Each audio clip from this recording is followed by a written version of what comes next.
Café, luncherie, boutique, un espace créatif, un espace ludique. On a tous participé, il y a de cela 2 ans, à une formation en lancement d'entreprise. Et les 5 membres fondateurs, on avait chacun un projet individuel. Et on s'est rendu compte que dans Charlevoix, compte tenu du marché, que chacun de nos projets était difficilement viable. Mais qu'en se regroupant, bien, ça créait un projet qui était vraiment plus fort. Et donc, c'est de là qu'est né le Mouscafé, qui est un espace pour toute la famille. Et la famille, vraiment, au sens large.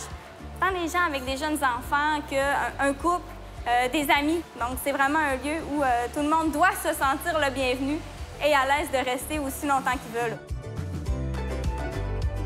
À l'intérieur du Mouscafé, on a plusieurs volets. On a une grande bibliothèque de jeux de société. On a également donc la section boutique avec articles pour les tout-petits, matériel créatif. Des cupcakes qui sont faits sur place, qui sont faits par moi en l'occurrence. Également le comptoir lunch, donc avec grilled cheese, mijoté, soupe repas salade, qui est garni par le resto boutique La Table aux éboulements. Et on a également quelqu'un qui est formatrice là, accréditée en portage, donc par la Canadian Baby Wearing School. Donc, on peut donner des ateliers de portage, c'est-à-dire des ateliers qui montrent aux parents ou aux futurs parents comment bien utiliser les différents porte-bébés. On a également des ateliers créatifs de bricolage qui sont donnés de façon ponctuelle. Les gens n'ont pas besoin de s'inscrire pour une série de 10 cours. Le dimanche matin, bien, il y a un bricolage.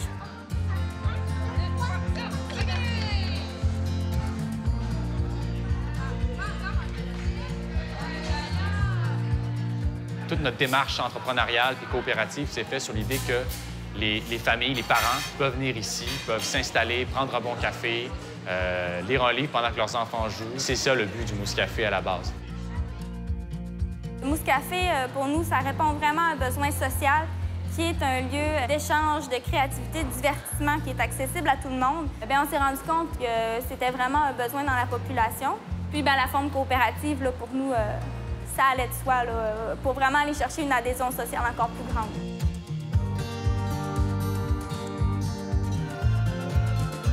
Le projet est né avec les cercles d'emprunt de Charlevoix, avec également le service de développement local et entrepreneurial de la MRC de Charlevoix. Il y a également la SADC de Charlevoix, Côte-de-Beaupré, l'île d'Orléans. Et on est aussi allé chercher du financement en plus au niveau de Québec, donc avec Femmes et Sœurs et avec le risque.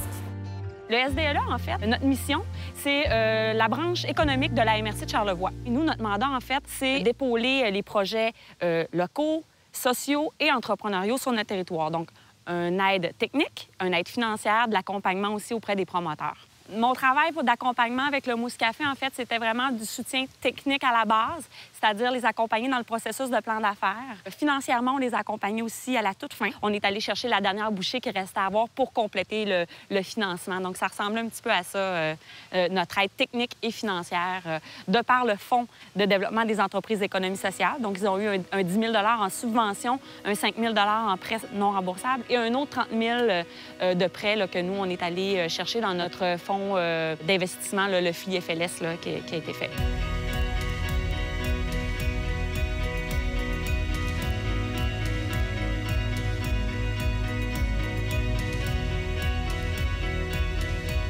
On s'est tout de suite intéressé au modèle coopératif. On a été beaucoup accompagnés par les gens de la CEDEC de Québec qui nous ont expliqué c'était quoi la forme coopérative. Tout ça, ça nous a parlé. On ne se voyait pas vraiment comme des actionnaires.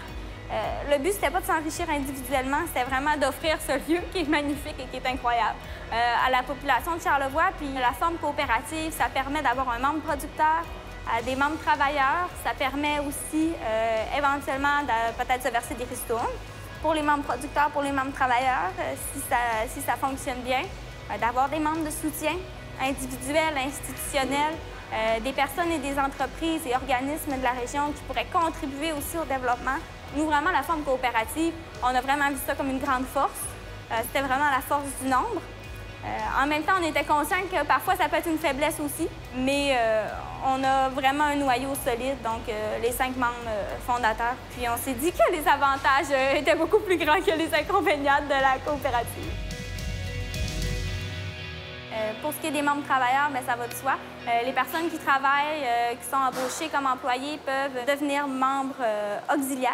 Et après une période de 6 mois, peuvent à ce moment-là devenir membres travailleurs de la coopérative.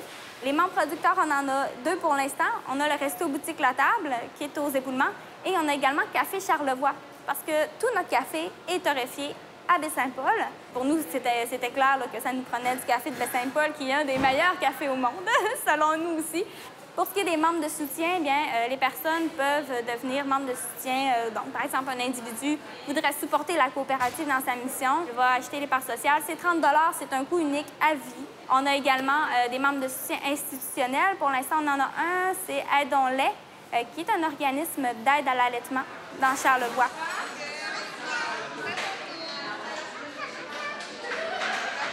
Pour l'instant, le Mouscafé embauche 7 personnes.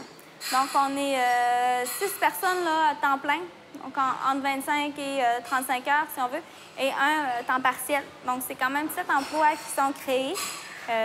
Puis, bien, au niveau des retombées sociales, là, c'est certain que d'offrir ce lieu-là de rencontre qui est accessible à tout le monde, pour moi, ça change tout vraiment au paysage de Baie-Saint-Paul puis de Charlevoix.